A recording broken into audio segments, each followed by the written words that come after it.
Hey, Steve, I know you said that there were a number of things, tweaks that you guys could look at, not necessarily major schematic changes, but minor things that you could tweak to kind of get the offense flowing a little more efficiently. What are two or three of those things that jump out at you that needed to get done and that you drilled down on?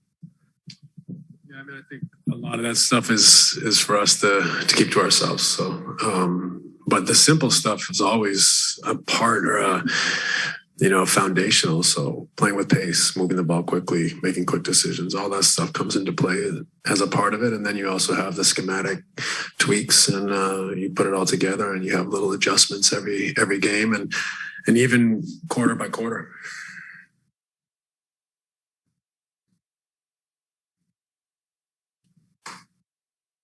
When you have a guy like Kevin who's been doing this for so long and he's struggling the way he is, how do you approach sort of making recommendations? Do you want to try doing this versus does he say to you, this would help me, or how does that all work? Yeah, exactly. We discuss it. We look at ways to improve, to attack, and to come up with some things that can help. So those conversations happen. We obviously study a lot of film, and we try to submit to the players the more pertinent parts of it so that they are as clear-headed as possible going into the game. Coach, when talking to players this morning, they made it seem like the best way to help Kevin is to just give him more space so that not everything is congested. But on the flip side of that, to give him more space, you have to put more shooters on the floor. Is that kind of where you're at, where you kind of like maybe you want to give him space, but if you want to give him space, you have to put a shooter in? Yeah, I mean, that's a component of it. Obviously, Joe Harris is a loss, but we still have to attack. We still have to play together. We still have to stick to our principles. I thought we saw them on display in the first half.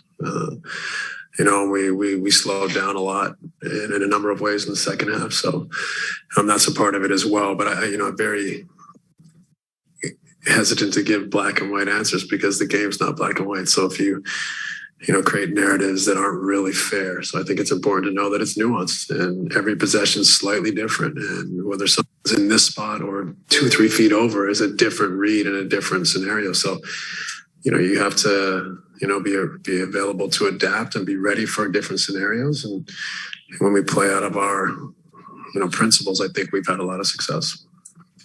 Steve, Ben said yesterday that he had a scrimmage today.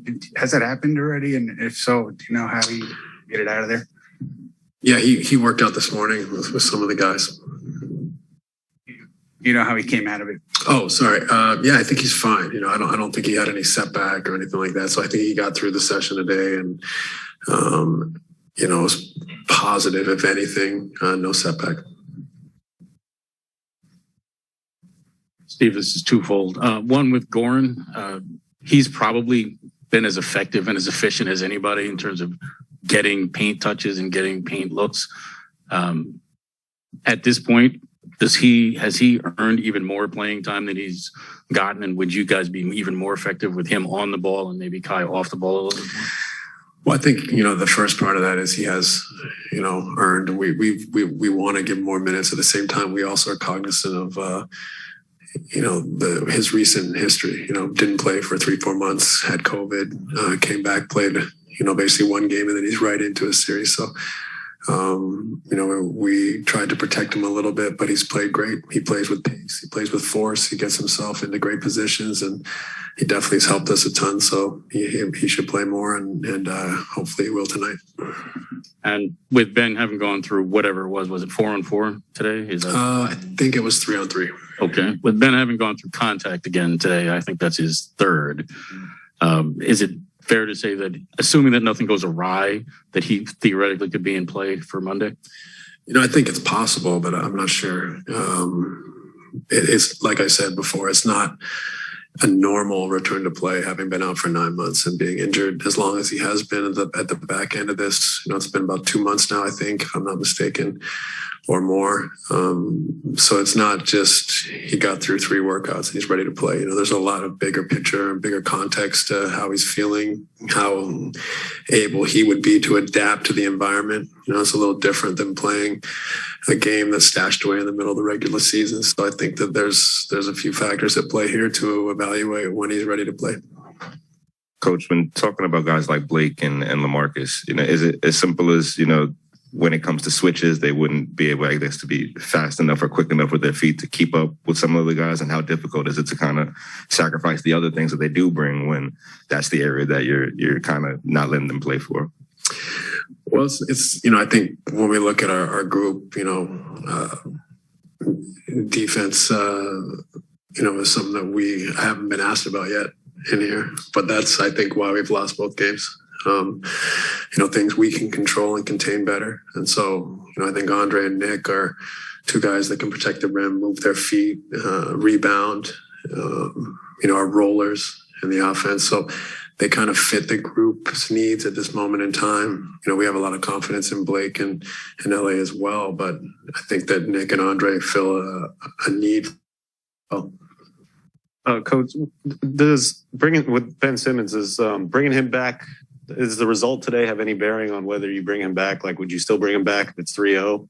I think it's really a matter of if Ben's ready to play, whether it's 3-0 or 2-1 or whatever. I don't know that the score in this series is as big a factor as is he ready to play.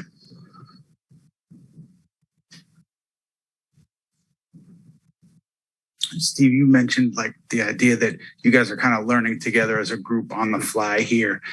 When you think about those players that are kind of learning on the fly, is it just the players that have been acquired post deadline, or because of what was going on earlier in the season with Kyrie, would you even include Kyrie in that group that's kind of learning on the fly? Yeah, I think it's all the above. I think we started the season with one group. We had a major trade. We've had a few guys released. We've had, Kyrie's absence for much of the season. We've had Kevin being out for 5 weeks. So, we've had very few pockets with everyone able to play. It's probably 10, 12 games if you add it all up. So that's like I've said all year, is part of our challenge, is trying to find some continuity amidst that.